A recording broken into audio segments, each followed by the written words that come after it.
So I cherish my good friendships too, like Cheats. And we go out to lunch 3-4 times a week, and Dave Lepp and Terry Scribeck, that's our lunch group or whatever, and we just had a fun time doing that, and they had promised that I can still go out with them once in a while, so I would take advantage of that. But some highlights, I guess, too, from my career at St. Thomas is I love to practice every day, and I like to go out there and get something done. And so you got to practice with a purpose. I'm sure Johnny Tower, I've heard him talk about that a little bit. But you know what? Practice hard and carry yourself well, and then get to the game, you relax and have some fun and do what you've been practicing in practice. It's pretty simple. But going to Cuba was just a definite highlight for me. And I'm a guy that really never got out of my own backyard. And going to Cuba, I'm thinking, what are we going to Cuba for, Everybody kept telling me it was going to be great, and when we went down there, I can truly say that it was probably the best experience of my life. It was absolutely fantastic, and if anybody ever gets a chance to go down and visit a third world country and do things with them and learn about their culture and all that, that was just those kids here that were on our team. Okay, they learned a tremendous amount. And they learned a tremendous amount in the area of being good people, because they had to communicate with the Cuban kids and talk about their values and all that stuff, and it was just an unbelievable experience. And if I had to talk about that, it might be for 45 minutes, so we certainly don't want to do that. But it was an unbelievable experience. It could only happen at St. Thomas, okay, and I think that going there, winning a couple of national championships, and that is not high on my priority list right now. It just isn't. It's just really important is that you conduct yourself. It's a path to get there, and how you carry yourself, win or lose, how you practice, that stuff. That's the most important thing to me. It's not winning the national championship. In fact, in sports, I'm a big believer in that they give out entirely too many trophies and too many awards for everybody, and it's absolutely ridiculous. In fact, excuse me, but our media today, okay, if you don't win the championship, they sort of consider you a loser. And I can remember when I was growing up and when you were a young kid, and we took fourth place, and we said, all right, we took fourth.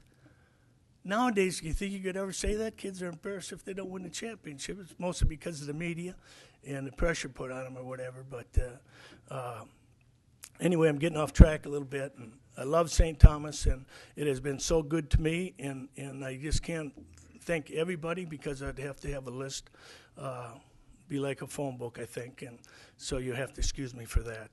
And but I wouldn't change 1 minute of my time here. And I was fortunate to be in a couple other locations before I came here. They were both very, very good to me, and I enjoyed the experience there too, but nothing can top St. Thomas. And I'm still recruiting kids, and that's how I sell the school. I tell all the kids that come here, I say, hey, look we got scholarships. They think they can go D1 and get a scholarship. Well, in baseball, there isn't very many scholarships, but we got a scholarship, and our scholarship is that come to St. Thomas, you get a good education. You're going to graduate, and you're going to get a great start on a career. And don't even think about comparing our scholarship to the D1 or D2s, because it just isn't there. If you want to sit down and talk to me about it, I'll be glad to talk to you. So that's recruiting. St. Thomas is a great place to go to, and if you're talking about being successful in life and getting a great start on a career, hey, there's no level of schools that can compare to us, none whatsoever.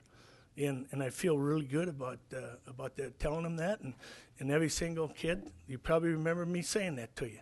And if you came into St. Thomas and you met with me, the first thing I'll ask you is, why would you like to go to St. Thomas? And if they say it's baseball, I tell them, well, you're going to go to the wrong school, and I advise you not to go here.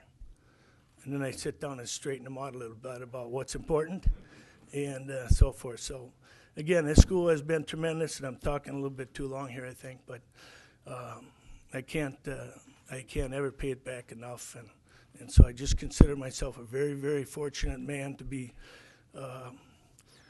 connected with all the people here and all the kids here that I've been through and so forth. So it's just been wonderful for me, and I just thank everybody out there, okay, that have come to this meeting. In fact, well, Steve, is that enough? That's enough. He's the one that's made me do this. I didn't want to do a press conference or anything like that. I sort of like to just sneak off into the see you later stuff, and I'll run into people or whatever, but I don't like the cameras, and I don't like being up in front of people and so forth. So, and I told them I'd do the best I could, so that's good enough, huh? Is that okay with you, too? Bill, they may take some questions down, and afterwards they'll just, you can hang around. Okay. We're going to go to Matt here first. Coach, I mean, obviously you say it's not about winning the championships, but your timing does have the effect of you get to leave on top. Did that factor into the decision at all? Absolutely no. We got a real good team coming back, really good team coming back, plus every single kid is a first-class kid, too. Okay, so if I was a real sharp person, I'd probably come back for sure next year, okay, and coach this team. And I'm gonna miss coaching them, but you know what? I just after we get done with the World Series last year, and I came back, and then you got to start in on your recruiting, and then your golf tournament that we run, and then you get into fall ball. You know, I said to myself, I'm gonna wait till after fall ball to make my decision, and hopefully I'll get my energy back, because you know I didn't feel very good up in the World Series and that stuff. I was sort of sick, and I came back and I said, well, I'm not gonna jump into this or make some knee-jerk decision. I'll just wait till after fall ball, and I did that.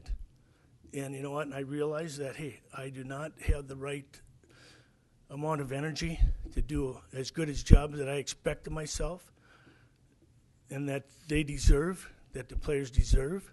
And so I made the decision that, no, I'm not coming back. And I went in and told Steve. And Steve said, well, wait, we'll talk next week. And, you know, and I waited another week, and I told him, nah, this is what it is. And so it isn't based on national championship. And anybody that does base it on that, you know, their view is distorted. And it just shows they haven't won very much, to tell you the truth, right? I mean, it's the path. It's what you get out of it. It's the values. It's the friendships and all the other stuff that you get out of it. It's much more important than winning a national championship. That just comes incidentally and luckily in the whole thing. And so, okay, any other questions? You mentioned you were sick during the World Series. I mean, just something, just a cold, or I mean, what was? Well, I wish I had the answer for that. Okay, it's just it was a head cold and just a little bit of everything. My feet are bad, my knees are bad, and I'm just sort of an old horse, okay, and I just don't have the energy.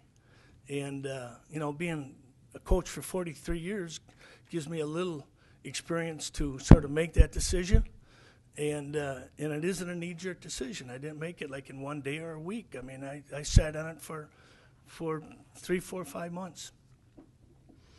And so I'm sorry to say, I wish I could be with my team and coach them, because it'd be another real treat for me, and I'd love it.